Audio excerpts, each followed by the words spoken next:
คิดทอดข้าวหลังเมื่อครั้งสองเราเที่ยวทรงคิดถึงสาวท่าที่กรุงไปท่าพนมในคืนวันเพ็ญยืนอยู่แก้มคอเดียวมองไปภาพมาหัวใจอ้ายคิดหัวคิดถึงดอกบัวที่พบบ้านเล็งอยากจะไปหาน้องแก้วน้ำตาด้วยความหมายเอง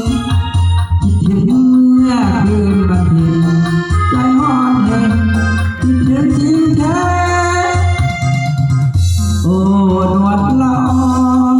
ลืมแล้วบอกเมื่อครั้งผ่านมาหากน้องเจ้าอยากลาทันทีนะมายาม